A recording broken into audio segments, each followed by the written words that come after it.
नमस्कार, हस्तक्षेप में आपका स्वागत है। इंडिया गठबंधन की महत्वपूर्ण बैठक आगामी 31 अगस्त और 1 सितंबर को मुंबई में होने जा रही है। इस बैठक से पहले पश्चिम बंगाल की मुख्यमंत्री ममता बनर्जी ने बड़ी बात कहते हुए कहा है कि भारतीय जनता पार्टी की मौजूदा केंद्र सरकार समय से पहले चुनाव करा सकती है, चूंकि सरकार के अंदर बहुत सी चीजें गड़बड़ हो गई। उधर नीतीश कुमार जो बिहार के मुख्यमंत्री हैं, उन्होंने भी एक तरीके से कहा है कि सरकार जो है वो समय से पहले चुनाव करा सकती है और उन्होंने विपक्षी गठबंधन के लोगों से कहा है कि हर समय चुनाव के लिए तैयार है।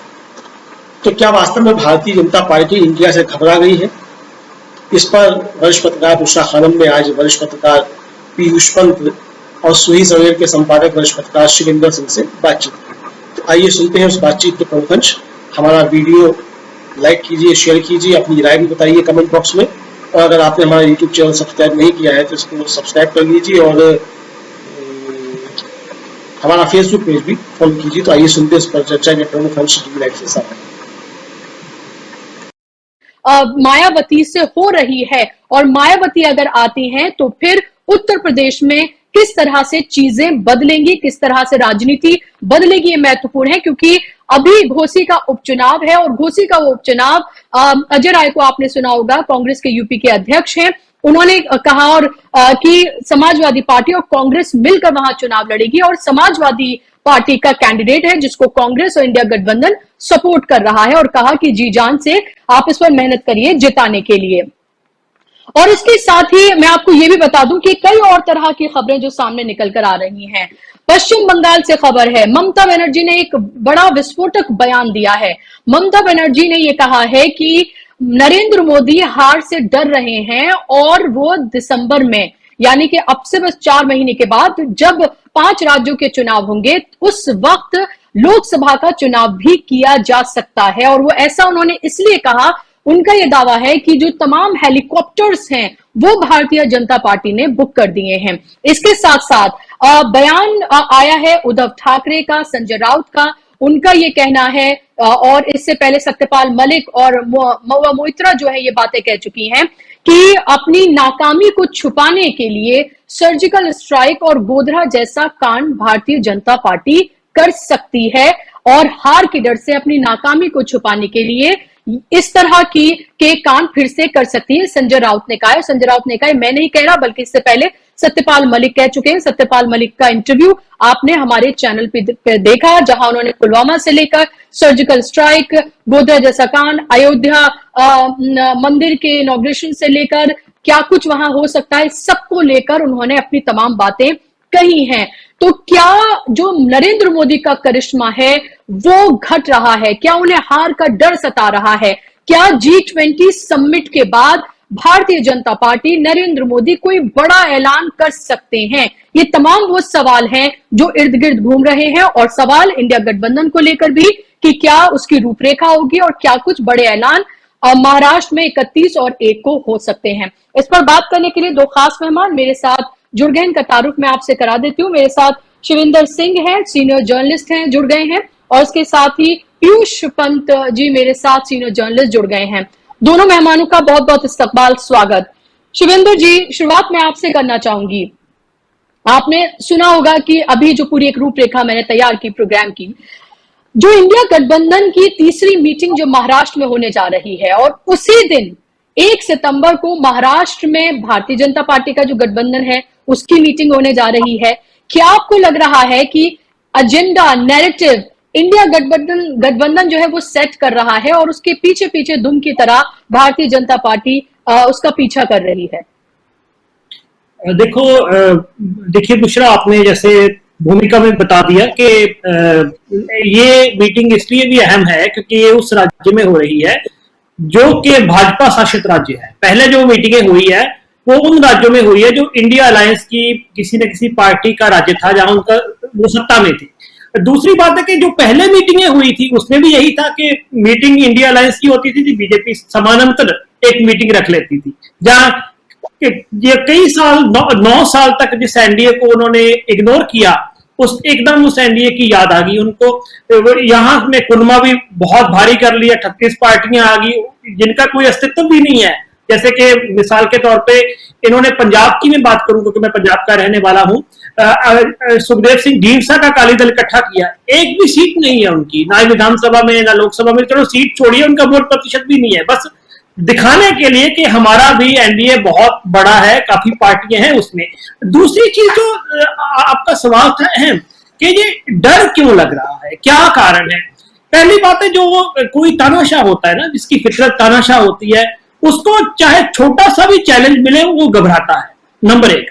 नंबर दो के जो इंडिया अलायंस इस समय जो दिशा में जा रहा है, आगे चल के पता नहीं है क्या अपना रुख लेगा, इनकी क्या इनका होगा, ये दिशा से घबराना ही चाहिए उनको। उसका कारण क्या है, क्योंकि देखो बीजेपी को हम कहते हैं कि सत्ता में आई है, इतनी सीट लेके आई है, 303 सीट, लेकिन इनका यदि हम वोट प्रतिशत देखें 37.65% इनका वोट है 2019 के चुनाव में।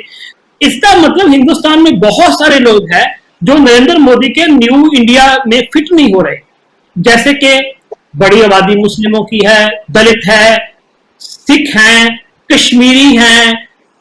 अब सवाल यह था कि किसी ने भी, विपक्ष ने कभी भी इनके साथ खड़ने की कोशिश नहीं की पहले, मतलब पहले उनके साथ खड़ा भी नहीं। गुजरात के इलेक्शन में तो कांग्रेस भी एक तरह से उन इलाकों में जाती नहीं थी कि बहुलवाद या बहुगिनती कहीं हमसे कट ना जाए, लेकिन इस समय जो राहुल गांधी जिस फॉर्म में दिखाई दे रहा है, वो सीधा आरएसएस पे भी अटैक कर रहा है, वो माइनॉरिटी की बात भी कर रहा है। ये वो एक ढंग है इंडिया अलायंस का, जो ये उनकी स्ट्रेटजी है, जो वो बीजेपी को डराने वाली है, क्योंकि उनको खुद पता है कि हमारे साथ पूरा भारत नहीं है। पहला दिक्कत ये रही है विपक्ष की, जो असंतुष्ट ताकते हैं, असंतुष्ट लोग हैं, जो कि भाजपा के न्यू इंडिया से असंतुष्ट है, उन तक किसी ने अप्रोच करने की कोशिश नहीं की। अब भले ही ये इंडिया अलायंस की पार्टियां अपने फायदे के लिए या कोई भी कुछ भी कारण कि उनको लगता है कि अब इसके बिना गुजारा नहीं है, वो उनकी बात करने लगी है। अब उनकी बात करना ही भाजपा को और नरेंद्र मोदी को सता रहा है, इसलिए कभी वो इंडिया अलायंस को फर्जी कहते हैं, कभी कुछ कहते हैं, कभी कुछ कहते हैं। यही बात है कि वो समानांतर मीटिंगें भी रखते हैं, ये चीज है। जी बिल्कुल। पीयूष जी, आप किस तरह से देख रहे हैं, अभी जो तीसरी मीटिंग होने जा रही है और उसी वक्त महाराष्ट्र में जो भारतीय जनता पार्टी गठबंधन है उसकी भी मीटिंग वहां पर होने जा रही है, एनडीए की। ये तो महाराष्ट्र में मीटिंग होगी, इंडिया गठबंधन की तो बहुत पहले तय हो चुका था, जुलाई में तय हो गया था, लेकिन कोई सुगबुगाहट नहीं थी कि महाराष्ट्र में भी जो एनडीए गठबंधन है महाराष्ट्र का, जो तीनों पार्टियां हैं वो एक साथ आएंगी। लेकिन अभी इस तरह से एकदम से ऐलान करना, क्या ये दिखा रहा है कि कहीं ना कहीं एक डर है, कहीं ना कहीं हार का डर सता रहा है, और एकजुटता दिखाने के लिए कि नहीं देखिए अजीत पवार हमारे साथी हैं और कोई नाराजगी नहीं है, और उसी वक्त ये सब कुछ करना जब इंडिया गठबंधन वहां पर इकट्ठा हो रहा है। किस तरह से देख रहे हैं आप इसको? देखिए बुशरा जी, मैं तो इसको दो तरीके से देख रहा हूं। एक तो कहीं न कहीं जो है पूरी बीजेपी, चाहे केंद्र की सरकार हो, नरेंद्र मोदी हो, और चाहे राज्य में जो है बीजेपी की सरकारें हो, वहां एक आशंका निश्चित रूप से पैदा हो गई है। और आपने महाराष्ट्र की बात करी तो निश्चित रूप से जो जिस तरह से अजीत पवार का जो है शरद पवार से मिलकर जाना, एकनाथ शिंदे की अहमियत कम होती चली जाना जो है महाराष्ट्र में, जब तक अजीत पवार वहां शामिल हुए हैं, और इस तरह खबरें आना कि हो सकता है कि जो है कि एकनाथ शिंदे जो है उनको जो है अलग कर दिया जाए और उनको मक्खी की तरह दूध से निकाल दिया, फेंक दिया जाएगा, इस तरह की भी खबरें आ रही थी। तो ये तमाम चीजें, और भाजपा के लिए संकट था, वहीं ये बात आ रही थी सामने कि अब जो है कि जो भाजपा के डिप्टी सीएम है वहां पे जो है वो जो है कि सीएम बन सकते हैं, और साथ में अजीत पवार जो उनके साथ रहेंगे। तो ये तमाम खबरें थी, इसलिए जो है कि एक स्थिति वहीं पे इसको लेके जो वहीं पे जो अगाड़ी है वो कहीं और जो है मजबूत होती दिखाई दी। हालांकि बीच में शरद पवार, अजीत पवार के आने के बाद ये घटना हुई कि शरद पवार कमजोर पड़ जाएंगे, लेकिन शरद पवार का अभी हाल में जो अजीत पवार से मिलना जो है, यहाँ पे भी आशंका पैदा हो रही थी। लेकिन अभी देखिए परसों की बात है, रविवार की शायद बात है, कि जिस तरह से जो है कि जो शरद पवार के खास होते थे और डिप्टी सीएम थे महाराष्ट्र में जो है, वो जो उन्होंने क्या नाम उनका, ये जो एनसीपी में भी है, अब जो ये एकनाथ शिंदे की सरकार में साथ में है छगन भुजबल उन्होंने पूरा आरोप किया शरद पवार के ऊपर, जो है आरोप लगा दिया बीट की एक जनसभा में उन्होंने कि जो है कि ये जो है कि इन्होंने मुझे जो है डिप्टी सीएम के पद से हटवाया था और मैंने ही अरेस्ट किया था। वो जो तेलगी था उसको अरेस्ट करने में मेरी भूमिका थी, लेकिन उसको उसके करप्शन को उसको प्रेशर जो है शरद पवार देते थे और मुझसे त्यागपत्र ले लिया।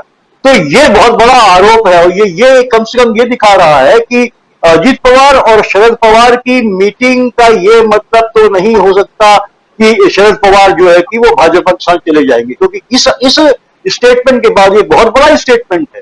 और एनसीपी के जो शरद पवार समर्थक जो वर्कर काफी हंगामा भी किया इसको लेकर जो है।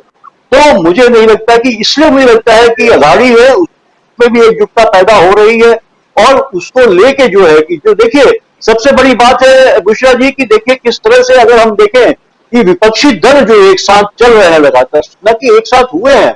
पटना का सफर बेंगलुरु से हुआ, अब जो है कि वो महाराष्ट्र में पहुंच रहा है। तो इस बीच में बहुत सी संभावनाएं थी कि बिखराव पैदा हो, टूटन पैदा हो, एक दूसरे पे आक्षेप पैदा हो। हालांकि वो लगा भी जब पटना में जिस तरह से अरविंद केजरीवाल ने एक जो है स्टैंड लिया, वहां की अगर कांग्रेस जो है सपोर्ट नहीं करती है मेरा जो है उस विधेयक के खिलाफ जो दिल्ली सरकार के खिलाफ बीजेपी की सरकार लाई थी, तो जो है कि मैं मीटिंग में नहीं आऊंगा। लेकिन कांग्रेस ने एक मैच्योरिटी दिखाते हुए, हालांकि वहां भी विरोध था, अंदरूनी विरोध था, लेकिन अंत में ये फैसला किया गया और खड़गे की इस बात पर प्रशंसा करनी चाहिए कि उन्होंने जो है इस चीज को लेके आए कि नहीं हम सपोर्ट करेंगे, क्योंकि हम एक साथ हैं यहाँ पे। भले ही हम राज्यों में आपसी चुनाव लड़ते हो, एक दूसरे के विरोधी हो, लेकिन जहां तक केंद्र का सवाल है और अगर हमें बीजेपी को हराना है तो एकजुटता दिखानी होगी। तो मुझे लगता है कि वो एक मजबूत गठबंधन की ओर जो है विपक्षी दल बढ़ रहे हैं। और अगर महाराष्ट्र में ये सफर जो है महाराष्ट्र में और एक जो है कामयाबी की तरफ बढ़ता है और उसमें जिस तरह की खबरें हैं कि और भी छोटे छोटे दल, हालांकि ऐसे बहुत सारे दल हैं जिसको लेके भारतीय जनता पार्टी क्लेम कर रही है, उन्हीं में से कुछ लगभग 4 दलों की ये खबरें आ रही है कि 4 दल जो है वो जो है इंडिया के साथ आना चाहते हैं।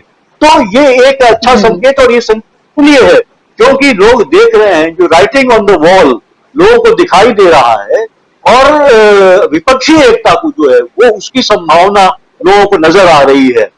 तो मुझे लगता है ये बड़ी बात है और इसीलिए जो है कि अब चाहे महाराष्ट्र की सरकार हो, तमाम वहां भी जो अंदरूनी वहां पे जो उनके डिफरेंसेस है, वहां पे भी लड़ाई चल रही है, वन अपमेनशिप की लड़ाई वहां पे भी चल रही है, उन सबको अभी फिलहाल जो है वो जो है पीछे करते हुए वहां पे भी वो एकजुटता दिखाने की कोशिश कर रहे हैं।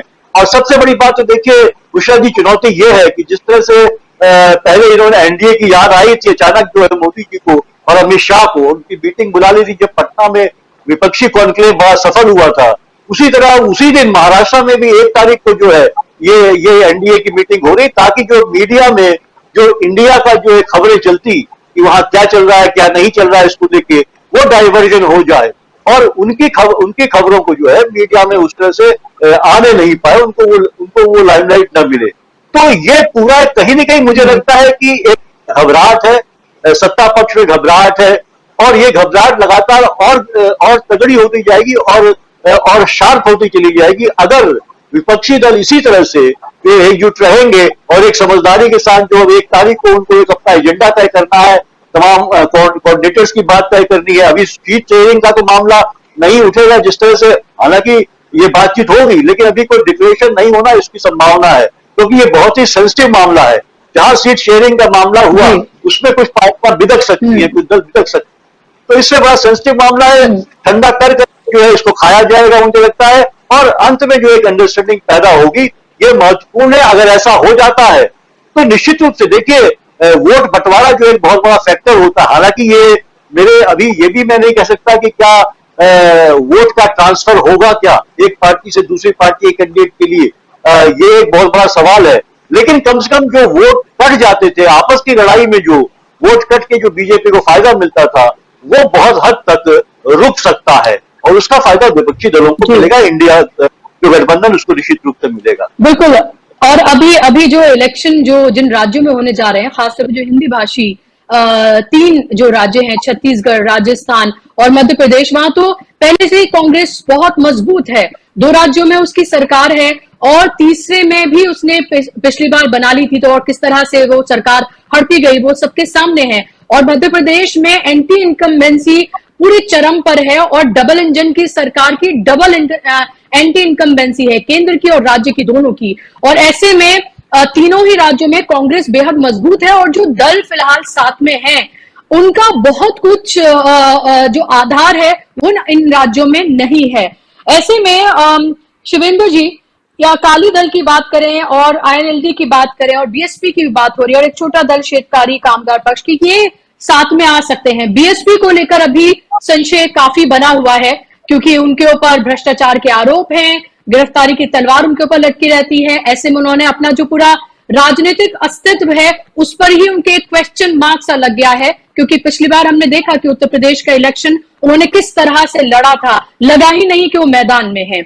अब ऐसे में क्या वो ये सब कुछ जानते बूझते जो बातचीत चल रही है, ये तो है कि इंडिया गठबंधन की और बीएसपी की, क्या आपको लग रहा है कि वो इंडिया गठबंधन के साथ आ सकती है ये तमाम रिस्क फैक्टर देखते हुए? और क्या आपको लगता है कि श्रोमणी अकाली दल, आईएनडी, इस तरह के गठबंधन कांटेक्ट में है, आ सकते हैं? ये कुनबा बड़ा हो सकता है बहुत। ये जेडीयू की तरफ से कहा गया, नीतीश कुमार की तरफ से और भी लीडर्स की तरफ से कहा गया।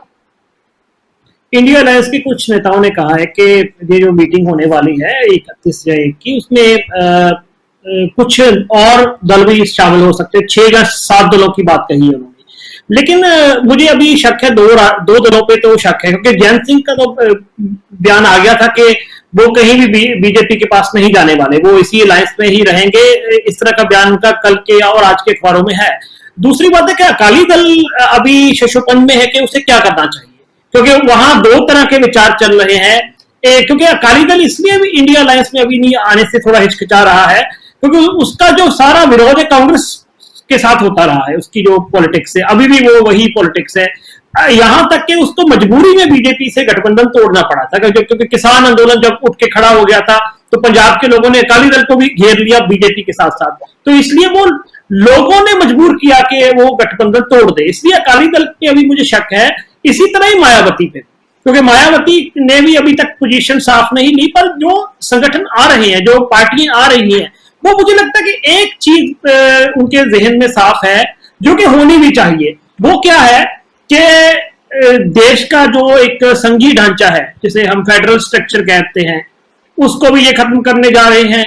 जो नॉन बीजेपी पार्टी हैं उनको राज्यपालों के थ्रू तंग किया जा रहा है। इसी तरह ही दूसरे कभी ईडी की रेट बढ़ा दी, कभी कुछ कर दिया। ये है उनको अब वो शायद महसूस करने लगे हैं कि इकट्ठे हुए बिना हमारा गुजारा नहीं हो सकता। तो ये एक नई चीज हुई है। और दूसरी चीज एक और भी अहम होनी चाहिए, मुझे लगता है, जो इंडिया अलायंस की मीटिंग होगी, शायद अभी दिख भी रहा है कि आप हिंदू तब का जो टाकरा है, क्या अब जैसे जैसे समय आएगा चुनाव का, ये अपनी हिंदू तब की पॉलिटिक्स को मजबूत करेगा, मीडिया भी मजबूत करेगा। जैसे कि जागरण अखबार में तो ये भी कह दिया कि सर्जिकल स्ट्राइक हमने कर दी। तो इसलिए अब इनको विरोधियों को सोचना पड़ेगा, विपक्ष को, कि आप हिंदू तब का मुकाबला सॉफ्ट हिंदू तब से नहीं कर सकते। आप मंदिरों की घंटियां बजा के हिंदू तब का मुकाबला नहीं कर सकते। आपकी प्राथमिकता होनी चाहिए कि जो हिंदू तब के एजेंडे में, या मोदी के न्यू भारत में, इसको इन्वाइटेड कॉमन में कह रहा हूं मैं, फिट नहीं आ रहे, उन ताकतों की शिनाख्त की जाए।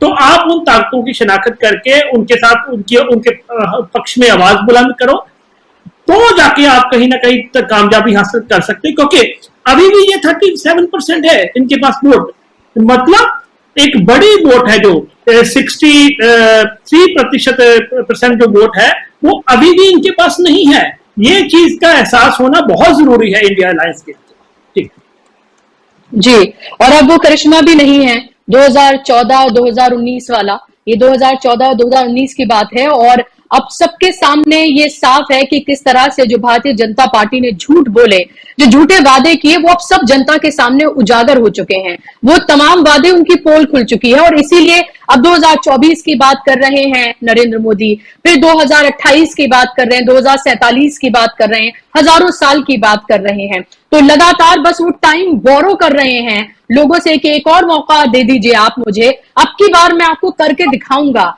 लेकिन लोगों ने दो बार उनको मौका दे दिया और लोगों ने देख लिया कि उन्होंने क्या क्या करके दिखाया है, किस तरह से चाइना को उन्होंने लाल आंखें दिखाई हैं, 2 करोड़ नौकरियां दी हैं, किसानों की आय दुगनी कर दी है, और भी लंबे चौड़े जो उन्होंने वादे किए थे, 15 लाख तो उन्होंने खुद ही जुमला कह दिया था। लेकिन पीयूष जी, अभी हम ये जो देख रहे हैं फिलहाल, ममता बनर्जी का ये बयान आना कि दिसंबर में इलेक्शन करवाया जा सकता है, और ये कहना, इस बिना पे कहना कि तमाम हेलीकॉप्टर जो है वो भारतीय जनता पार्टी ने बुक कर दिए हैं, एक रैली में उन्होंने ये तमाम बातें कही हैं। तो क्या G20 के बाद कोई बड़ा ऐलान हम सुन सकते हैं? क्या कुछ नया सामने आ सकता है? क्या तब तक का कोई वेट हो रहा है? क्या ऐसा हो सकता है? क्या 2004 की जो गलती थी, क्या उसको दोहरा सकती है भारतीय जनता पार्टी? देखिए बुशरा जी, ये ममता बनर्जी ने ऐसे ही नहीं कह दिया है। इसके दो मायने हो सकते हैं। एक तो ये है कि वो कोई भी इस तरह की कोई अगर बात हो तो उसको प्रीएम्प्ट कर दे उस चीजों को, और उन्होंने ये बात कह दी है ताकि वो करने के लिए।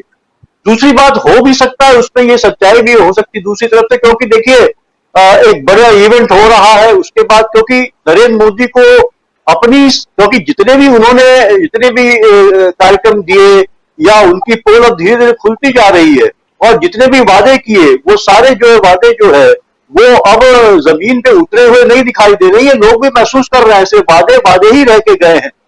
ये बात लोगों को महसूस हो रही है अब आप देखिए पूरा सोशल मीडिया को उठा के अगर देखिए तो उसमें तमाम इस तरह की आवाजें आ रही है।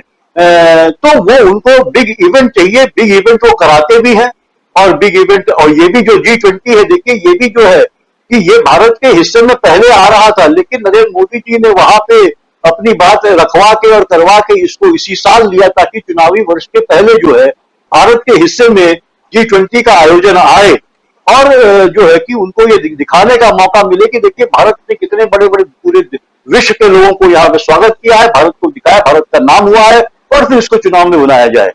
दूसरी बात देखिए महत्वपूर्ण इस संदर्भ में ये एक और होती है जो ममता बनर्जी ने कही है कि जिस तरह से जो है कि सुप्रीम कोर्ट ने जो कमेटी कहा था इलेक्शन कमीशन में के लिए बनाने के लिए जो है, उसमें जिस तरह से जो है सरकार ने जो है उसको फ्लाउट करते हुए सीजीआई वो भी और किसी जज को नहीं, सीजीआई जिन्होंने जो इंस्ट्रूमेंटल थे इसको ये रिकमेंडेशन ने कोर्ट के की है, ये कमेटी होनी चाहिए ट्रांसपेरेंसी के लिए, इलेक्शन कमीशन की इंडिपेंडेंस के लिए, तो उनसे उन्हीं को हटा दिया उसमें से। ये आप देखिए सरकार की हिम्मत। तो निश्चित रूप से इरादे तो नेक नहीं है, कुछ न कुछ इरादे हैं। ऐसा लगता है कि हम पहले भी देखते हैं, चाहे गुजरात का इलेक्शन हो तब भी हमने देखा था किस तरह से इलेक्शन कमीशन उनके कहने के हिसाब से डेटे तय करता रहा वो। तो कुछ न कुछ हो सकता है, इस पे कुछ फकरा हो सकता है, सरप्राइज, क्योंकि देखिए ये महसूस तो हो रहा है भारतीय जनता पार्टी को और नरेंद्र मोदी जी को भी। उनकी अगर आप बॉडी लैंग्वेज देखिए, लगातार जो है बॉडी लैंग्वेज जब वो नहीं नजर आती जो पहले आती थी, वो आत्मविश्वास कहीं न कहीं उनका हिला हुआ है, इसमें कोई दो राय नहीं है। दूसरी बात जो है कि वो जो गड़बड़ियां कर रहे हैं, देखिए अभी बड़ा वायरल हो रहा था, बल्कि ये सोशल मीडिया में तो बड़ी वो चर्चा चल रही थी कि देखिए ये हाल हो गया कि एक बोतल नहीं खोल पा रहे प्रधानमंत्री, तो मतलब इतने शक्तिहीन हो गए क्या कि एक बोतल नहीं खोल पा रहे हैं। तो इस तरह की चीजें चल रही। दूसरा देखिए झूठ जिस तरह से उनका सीधे सीधे पकड़ा गया है। पहले तो कहा था कि वो झूठ बोलते हैं, लेकिन अभी जो उन्होंने, आपको याद होगा कि अभी गए थे वो फ्रांस गए थे और अमेरिका गए थे, फ्रांस भी गए थे, तो उन्होंने जिस तरह से वहां पे जो इंडियन डायस्पोरा था उसके सामने जो उन्होंने साथ साथ झूठ बोला कि भारत में जो है कि हर साल जो है कि हर हफ्ते जो है एक यूनिवर्सिटी खुलती है, आईआईटी और आईएम खुलता है, और हर दिन जो है एक आईटीआई खुलता है। और वहीं पे उनके मंत्री जो है, कैबिनेट का मंत्री लोकसभा में ये बताता है कि पिछले 5 साल से न तो एक आईआईटी खुली है न एक आईएम खुला है इस देश में जो है। तो ये लोगों ने इसको होते हुए देखा है कितना साफ। तो उस पर छिपाने की बात नहीं है कि हम और आप झूठ बोल रहे हैं तो कह दी जाए। ये मंत्री खुद ही उनका बता रहा है कि नहीं ऐसा कुछ नहीं हुआ, और प्रधानमंत्री वहां जो है लोगों के बीच में, भारतीय लोग जो भारतीय मूल के लोग वहां उनके बीच में कह रहे हैं। तो निश्चित रूप से कहीं ना कहीं एक विश्वास में कहीं ना कहीं मुझे लगता है कमी तो आई है, निश्चित रूप से इसमें कोई दोहराई नहीं है। इसलिए जो है का कोई भी हमने पुलवामा पीयूष जी इसमें मैं जोड़ना जी इसमें मैं जोड़ना चाहती हूँ। अभी हमने देखा कि ब्रिक्स समिट में जब प्रधानमंत्री वहां पर गए थे और ये कहा गया कि एक कैंडिड मुलाकात हुई है शी जिनपिंग और प्रधानमंत्री की, इतने सीरियस इशू पे पहली बात तो कैंडिड मुलाकात, और शायद एक भूमिका बनाने की कोशिश की जा रही थी कि अगर G20 सम्मेलन में अगर शी जिनपिंग आते हैं तो विपक्ष हमलावर ना हो और सवाल ना खड़े किए जाएं। लेकिन जो तमाम तरह की वीडियो सामने आई हैं, जो कांग्रेस के हैंडल से, तो ट्विटर हैंडल से, जो अब एक्स से शेयर की गई हैं, जहां पर शी जिनपिंग बहुत कैजुअली हाथ मिलाते हुए आगे बढ़ जाते हैं और कैसे बैठे हुए हैं वो और प्रधानमंत्री खड़े हुए हैं, और वो तमाम तस्वीरें वो नजर आई हैं सामने। और उसके बाद फिर आज की खबर है कि G20 से पहले नया नक्शा जो जारी किया गया है चाइना का, उसमें लद्दाख और अरुणाचल प्रदेश को उसने अपना बताया है, और ये इस तरह की चीजें पहले भी चाइना करता रहा है।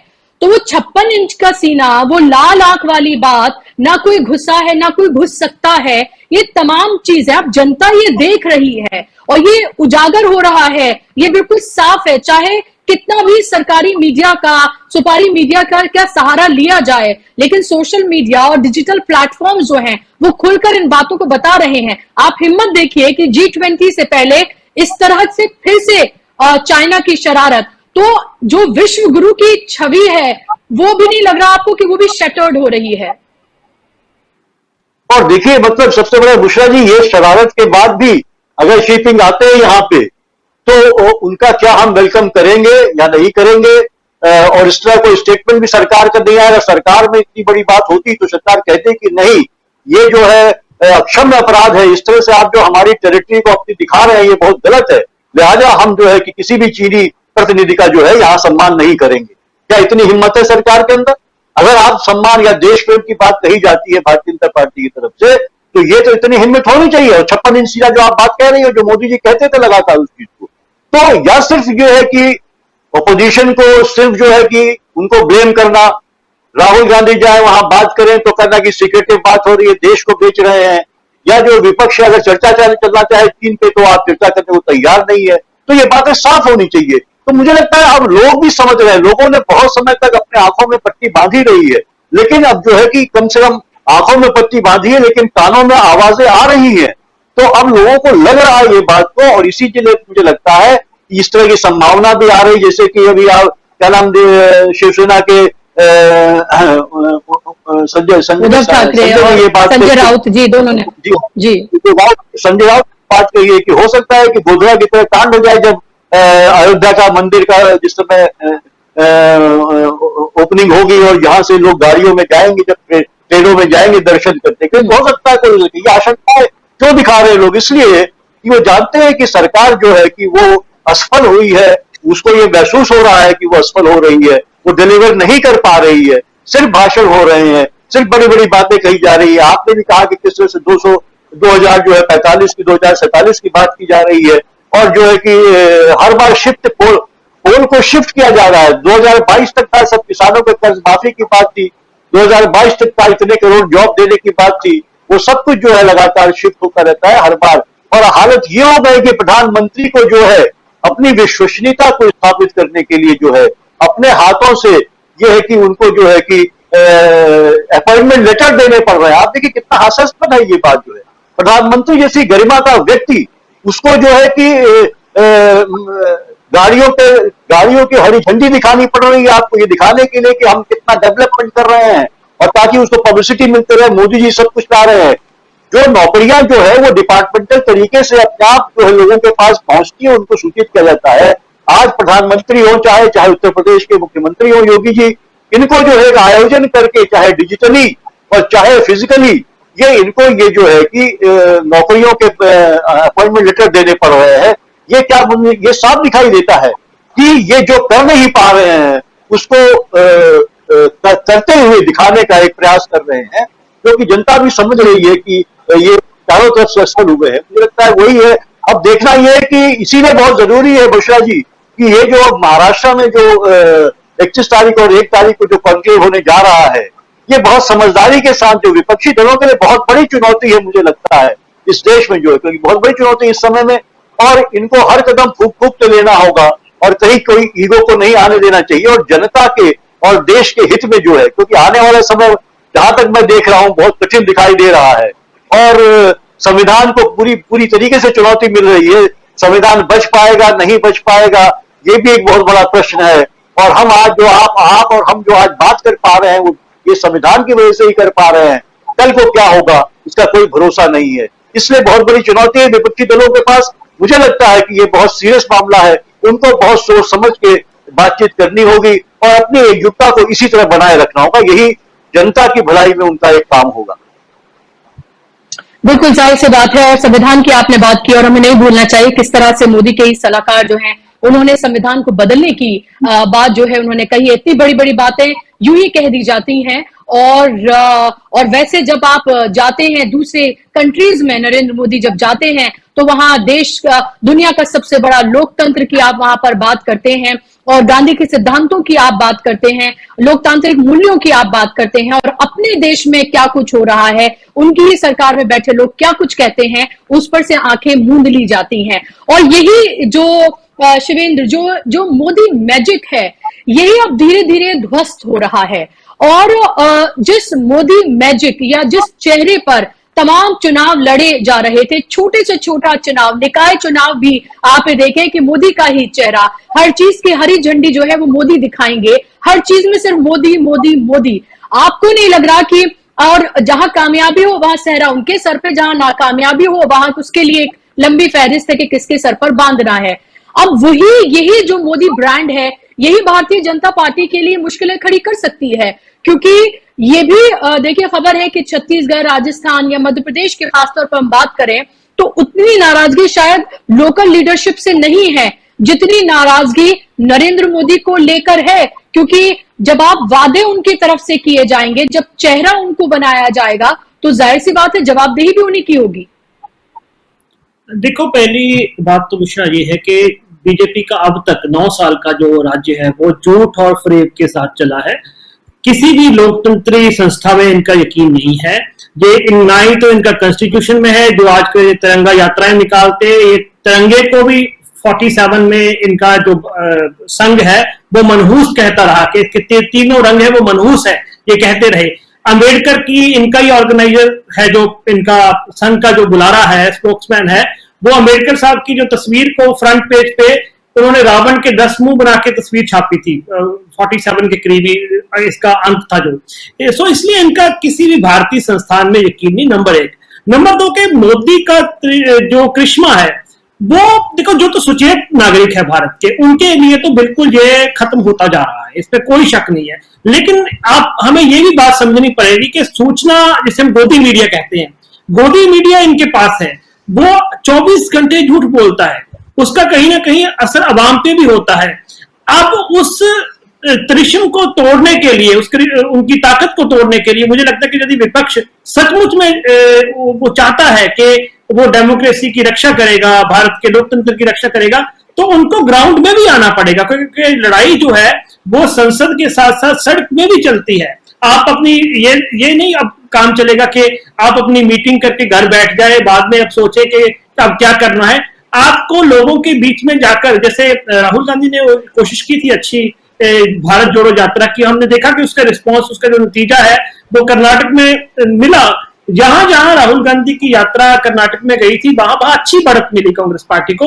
अब विपक्ष की ये बड़ी जिम्मेवारी हो जाती है कि इनके झूठ को, इनके फ्रेब को एक्सपोज करना और अपने निजी हितों से ऊपर उठकर वो जनता जिनके लिए सिर्फ वही गोदी मीडिया ही है अभी देखने वाला, जहां हिंदी के अखबार ही पढ़ते हैं। अब हिंदी का तो इस समय मैं आपको बताऊं कि मुझे, आप मेरी मदद कीजिए, मुझे तो एक भी अखबार नहीं लगता जिसपे मैं भरोसा करूं। अब जनता के पास वही ऑल्टरनेट है। अब वहां जाके जो वो काम विपक्ष की एक जिम्मेवारी होती है, सिर्फ वोटें लेनी जिम्मेवारी नहीं होती, लोगों को चेतन करना भी उनकी जिम्मेवारी है। मुझे लगता है वो भी काम अब विपक्ष के जिम्मे ही आने वाला है, आएगा। जी बिल्कुल।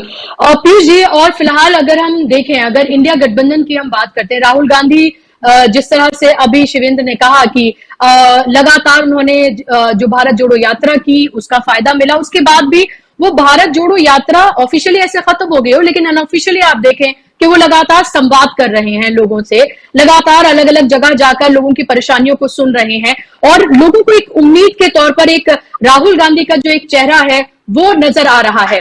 लेकिन इस सब के बीच जो इंडिया गठबंधन की खासतौर पर हम बात करते हैं, तो आपको लगता है कि आगे आने वाले वक्त में एक तरह की जो रूपरेखा है उसको सामने लाके एक अग्रेसिव जो रूप है वो सामने आना चाहिए, और उसके साथ साथ क्या जो अभी जिस तरह से संजय राउत की हम बात कर रहे थे, उद्धव ठाकरे की हम बात कर रहे थे, कि वो तमाम चीजें जिसको शायद पहले नहीं बोल पाते, लोग खुलकर बोल रहे हैं कि गोधरा जैसा कांड हो सकता है, या फिर कुछ और सर्जिकल स्ट्राइक की जा सकती है, या फिर ममता बनर्जी का ये कहना कि दिसंबर में इलेक्शन कराया जा सकता है, तो वो सारी संभावनाएं जो हैं, जिसको कभी दबे अल्फाज में कहा जाता था, तो बिल्कुल फ्रंट पर आकर उनको कहा जा रहा है। तो ये आक्रामक रूप भी जो है जो विपक्ष का, ये भी कहीं ना कहीं आपको लग रहा है परेशान कर रहा है भारतीय जनता पार्टी को। हाँ, निश्चित रूप से बुशरा जी, क्योंकि देखिए भारतीय जनता पार्टी की कोशिश तो यही होती है कि विपक्ष को एकदम नलीफाई कर दे, एकदम कमजोर कर दे, और यही वो करती रही है। आप चाहे बाहर ले लीजिए, संसद के बाहर या संसद के अंदर। संसद के अंदर जिस तरह से एक भी उनके द्वारा रखे गए प्रश्न के जो है कि उस पर कोई बहस नहीं कराई जाती है, और उनको एकदम ऐसा बनाया जाता है कि वो सिर्फ हंगामा करते हैं, और इससे तो पूरा बदनाम करने की कोशिश है। तो वही है, तो उनका उद्देश्य ही है कि विपक्ष को जो है कि एकदम बदनाम किया जाए। ये प्रधानमंत्री मोदी जी भी जो है, आप उनके भाषण सुन लीजिए, वो तमाम भ्रष्टाचार की बात करते रहे लगातार, और ये दिखाने की कोशिश करते हैं कि देखिए सब क्या रेड पड़ रही है और सब भ्रष्ट है। इससे जो है भारतीय जनता पार्टी जो है वो साफ है। हालांकि विपक्षी दल ये कहते हैं कि इनके यहाँ ये तो वॉशिंग मशीन है, जो भी दूसरे दलों से जाता है, जो भी भ्रष्ट है वो अपनी पार्टी में ले लेते हैं और उसकी सफाई हो जाती है, वो क्लीन होकर आ जाता है। तो ये इस तरह का एक नैरेटिव ये गढ़ रहे हैं प्रधानमंत्री मोदी भी, लेकिन उसमें कोई ज्यादा महत्व दिखाई नहीं दे रहा है। और निश्चित रूप से देखिए आज जो है कि ये बात समझ में आ गई है विपक्षी दलों को भी कि हमें अपनी बात कहनी ही होगी। अगर बात नहीं कहेंगे तो हमारी बात दबाने की कोशिश पूरी तरह से हो रही है, और जनता नहीं समझेगी जब तक उसको, तब तक बात जनता के भी समझ में नहीं आएगी। इसीलिए मुझे लगता है कि इन चीजों को, और खासकर जो है कि इसमें आप देखिए कि जो JNK के गवर्नर थे सत्यपाल मलिक, उनका जी हाँ, उनका आना भी जो है बहुत बड़ी एक हिम्मत प्रदान करी है विपक्ष को, क्योंकि वो तो हॉर्सेस माउस जिसको बोलते हैं, जो वहां पे थे, जिनसे प्रधानमंत्री ने जो बात कही वो बात वो पब्लिकली कह रहे हैं। तो ये एक बहुत बड़ी स्ट्रेंथ मुझे लगता है विपक्षी दलों को भी मिली है अपनी बात कहने में और लोगों को समझाने में कि आप जैसा समझ रहे हैं वैसा है नहीं। और ये जो कार्ड खेलते हैं, या तो देश प्रेम का कार्ड खेलते हैं, या फिर जो है ये जो है कि धर्म का कार्ड खेलते हैं, सामुदायिक का कार्ड खेलते हैं। तो वो चीजें को बताना बहुत जरूरी है आज के समय में। इसीलिए मुझे लगता है विपक्ष को लगता है कि लड़ाई आर पार की है, और अगर ये बात मजबूती से नहीं कहेगा तो बात चलेगी। दूसरी बात ये है कि जो मैं आपसे पहले भी कह रहा हूं कि अभी तक विपक्षी दलों में एक एकता बनी हुई है, ये भी एक जो है बहुत बड़ी शक्ति है। और इसमें जो सब मिलजुल के वो बातें कह रहे हैं, बातचीत कर रहे हैं, तो वो निश्चित रूप से कहीं ना कहीं जो है कि जो जिस तरह से Bharatiya Janata party receiving end पे दिखाई दे रही है लगातार पूरी की पूरी, उससे भी और हिम्मत विपक्ष को मिल रही है। तो मुझे लगता है कि ये बहुत जरूरी है, और आपको आक्रामक होना पड़ेगा। बिना आक्रामक हुए, और सबसे बड़ी बात है कि आपको पूरे 10 साल का या कहिए 9 साल का, ये 9.5 साल का जो है पूरा जो भारतीय जनता पार्टी का जो वादे किए गए उसको जो है उसमें हुआ क्या, जमीन की हकीकत क्या है, उसको निकाल के लाना होगा। और जैसे इंद्रजीत जी अभी कह रहे थे कि आपको जमीन पे उतरना पड़ेगा, लोगों के बीच जाना पड़ेगा, उसका प्रभाव पड़ता है, आपकी यात्राओं का प्रभाव पड़ता है। देखिए जो नीचे की जो है यात्रा पे निकला है, चाहे अभी राहुल गांधी हो, उसके पहले चंद्रशेखर रहे हो, नीतीश कुमार थे, जब आपको याद होगा उस समय जब उन्होंने सरकार उन्होंने बनाई थी वहां पे सुशासन बाबू की उपाधि उनको मिली थी, वो भी यात्रा पे निकले थे वहां पे। अखिलेश यादव निकले थे 2012-11 में निकले थे, वो साइकिल यात्रा निकाली थी उन्होंने। जनता से कनेक्ट होना बहुत जरूरी है। तो ये तमाम विपक्षी दलों को जनता के पास जाके और सरकार की जो योजनाएं हैं उनका झूठ, क्योंकि जनता देखिए जनता ये महसूस कर रही है तो जनता को मिल नहीं रहा है जिसका वादा किया गया था। वहां पे भी चाहे कि प्रधानमंत्री जो है कि आवास योजना हो, उसमें भी जो है ग्रामीण स्तर पे जो है वहां पे कट लिया जा रहा है। ये चाहे जो आयुष्मान भारत हो, उसका घोटाला सामने भी आ ही गया है। तो हकीकत कुछ और है। तो ये जनता के पास जाना, उनके साथ खड़ा होना बहुत जरूरी है। तभी आप भारतीय जनता पार्टी के पास बहुत से संसाधन है, सबसे ज्यादा वित्तीय संसाधन है, जी। उनके पास जो है कि संचार के संसाधन सबसे मजबूती से उनके साथ है, उनके पास जो है कि कुछ भी करने की हिम्मत है। सबसे बड़ी बात, सरकार जो है कुछ भी जो है कर सकती है, जो संवैधानिक रूप से गलत है वो भी कर सकती है, ये हम देख रहे हैं लगातार। तो ऐसे में आपकी एकता बहुत जरूरी है और जनता को ये बताना कि इनकी असलियत क्या है। कभी जनता महसूस कर रही है, जनता में अभी हिम्मत नहीं कहने की। अब वोट देते समय वो हिम्मत आती है कि नहीं, ये देखना होगा कि फिर एक धर्म का चश्मा जनता पहन लेगी। क्योंकि देखिए, अभी जो मुजफ्फरनगर की घटना हुई है, जो टीचर वाली, स्कूल वाली, वो बेहद शर्मनाक के साथ साथ बहुत जो है कि आंखें खोल देने वाली है कि कहां तक आपने सांप्रदायिकता को बैठा दिया है, जो शिक्षा के क्षेत्र में भी। और महिलाएं जो समथिंग थोड़ा सेंसिटिव होती हैं, वहां तक आपने पहुंचा दिया है। ये तो बहुत खतरनाक खेल हो रहा है।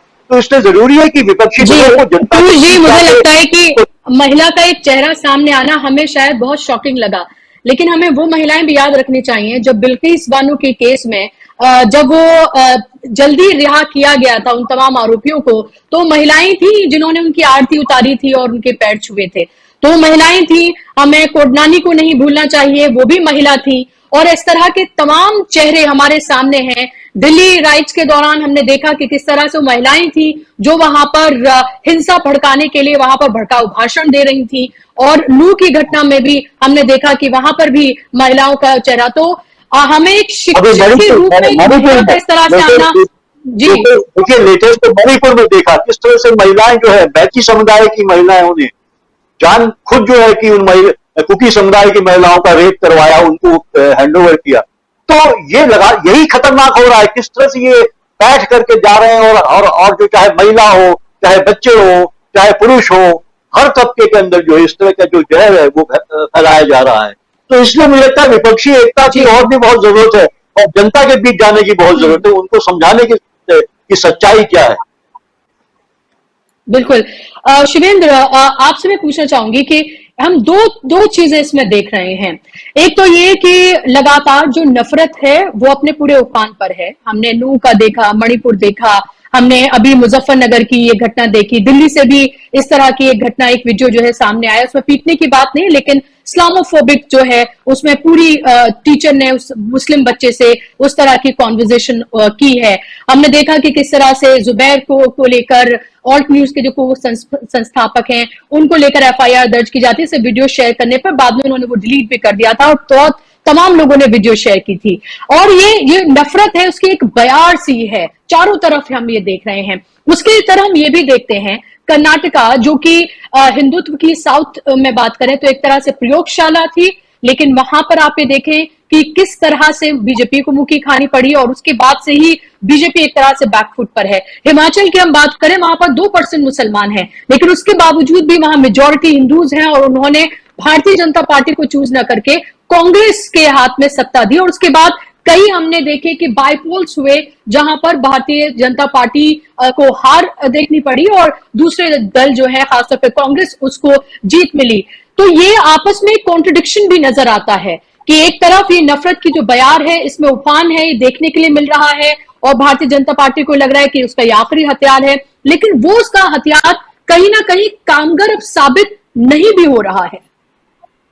देखिए अपना बुशरा, दो चीजें हैं। एक तो मैं इस बात से आपकी से थोड़ा सहमत नहीं हूं कि कर्नाटक के हिंदुत्व की साउथ में प्रयोगशाला थी, ऐसा नहीं था। तो एक खास एरिया था, वहां वो हिंदुत्व चलता था, लेकिन उसका जो पॉलिटिकल रिएक्शन होता था वो यूपी की तरह नहीं होता था। अच्छा, दूसरा, वहां एक भाईचारों की खेत थी, लिंगायत। लेकिन आपको याद होगा बजरंग बली जी, आपको याद होगा अभी बजरंग बली की वहां पर बात की गई थी, हिजाब का जिस तरह से मुद्दा उठाया गया था। जी सब कुछ है, लेकिन उसके बावजूद भी उसका जो पॉलिटिकल रिएक्शन था वो यूपी जैसा नहीं था। एक खास एरिया है, यहाँ हिंदुत्व चलता था कर्नाटक में, बाकी एरिया में वहां चलता था गुटबाजी थी समुदाय की, जैसे कि कोई लिंगायत है, कोई वोकालिगा है, इस तरह की थी। अच्छा, हिमाचल में क्या चक्कर है कि हिमाचल में वैसे बहुत कम गिनती के मुस्लिम थे, लेकिन वहां भी बीजेपी ने राज किया। उसके कई कारण रहे कि विपक्ष की अपनी एक कमजोरी रही। भारत, देखो, सारा भारत को हम एक तरह से पेंट नहीं कर सकते। सारा भारत, ये भी नहीं हम कह सकते कि सारा ही नफरत की आंधी में जो बह चुका है।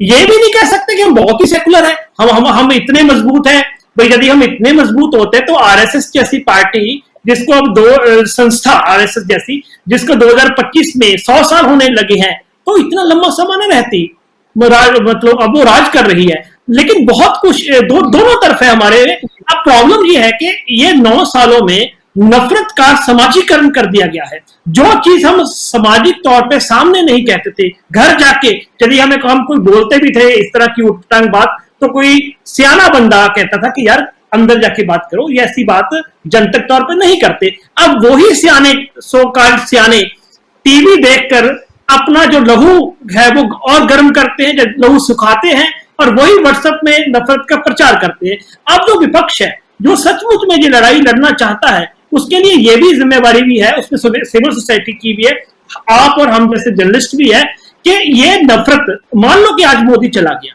इसका मतलब ये नहीं जो ये इन्होंने नफरत दी चुके हैं, ये नफरत भी एकदम चली जाएगी, नहीं।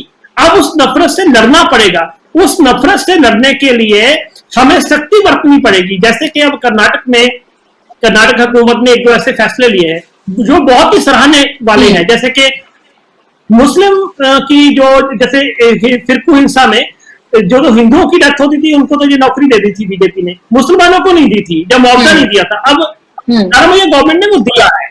इसी तरह जो मुझे लगता है जो बजरंग दल पे भी रोक लगाने की बात उन्होंने कही थी, उस पर पीछे नहीं हटना चाहिए, उस पर लगानी चाहिए, क्योंकि जब वो नफरत फैलाने में पीछे नहीं हटते, तो हम फिरका परस्ती से निपटने के लिए, फिरका परस्ती से 2 हाथ करने के लिए पीछे क्यों रहे? तो उनको भी ये इनिशिएटिव लेना पड़ेगा विपक्ष को, यदि वो सच में, अच्छा आज के दौर में जो हिंदू तब से समझौता करने की बात करता है या नर्म सुर रखने की बात करता है, इसका कि वो कहीं ना कहीं हिंदू तब का साथी है। बिल्कुल। और ऐसे में अगर राहुल गांधी मोहब्बत की दुकान खोलने की बात करते हैं, नफरत के इस पूरे माहौल में वो मोहब्बत की बयार की बात करते हैं, वो कहते हैं कि केरोसिन जो है छिड़क दिया गया है, चिंगारी लगाने की देर है, और उनकी टैगलाइन भी है, जुड़ेगा भारत तो जीतेगा इंडिया, इंडिया की टैगलाइन है। तो मुझे ये लगता है कि ये भी एक तरह से एक हिम्मत वाला कदम देखा जाए, क्योंकि वो क्रूनी कैपिटलिज्म के खिलाफ आवाज बुलंद करते हैं। एमएसएमई सेक्टर या छोटे मझिले जो व्यापारी हैं, उनको किस तरह से बड़े कॉर्पोरेट हाउसेस जो है उन्होंने क्रश किया हुआ है, और वो हमारी रीढ़ हुआ करते थे हिंदुस्तान की, और बड़े कारोबारियों को फायदा पहुंचाने के लिए कैसे जीएसटी की बात करें या फिर नोटबंदी की बात करें, उसके बाद से कैसे उन लोगों की कमर टूट गई है। और वो बात भी कर रहे थे जब चॉकलेट फैक्ट्री में वो गए थे। तो इस तरह के जो मैसेजेस हैं वो राहुल गांधी देने की कोशिश कर रहे हैं, सड़कों पर हैं, लोगों से मिल रहे हैं। लेकिन जिस तरह से आप दोनों ने ही बोला कि जो पूरा इंडिया गठबंधन है, उनको भी अब सड़क पर उतरकर लोगों से संवाद करने की, उनसे मिलने की, और इसमें जोश भरने की और आक्रामक होने की जरूरत है, ताकि जो बीजेपी का झूठ है जो 9.5 साल से लगातार परोसा जा रहा है, उस झूठ को पूरी तरीके से बेनकाब किया जाए। क्योंकि ये भी सामने है कि जो गोदी मीडिया है, जो मीडिया, आप उसको किसी भी नाम से बुलाइए, कि वो किस तरह से एक तरफा और एक तरह की न्यूज आपको दिखाता है। और हम जैसे डिजिटल प्लेटफॉर्म जो हैं वो जरूर भरसक कोशिश कर रहे हैं कि लोगों तक वो सच पहुंचाया जाए जिसकी उन्हें जरूरत है। बहुत बहुत शुक्रिया आप दोनों मेहमानों का इस अहम चर्चा का हिस्सा बनने के लिए। आशा है ये वीडियो आपको पसंद आया होगा। इसको ज़्यादा से ज़्यादा शेयर करें, लाइक करें, सब्सक्राइब करें चैनल को, फेसबुक पेज को फॉलो करें, और ज़्यादा से ज़्यादा इसको सब्सक्राइब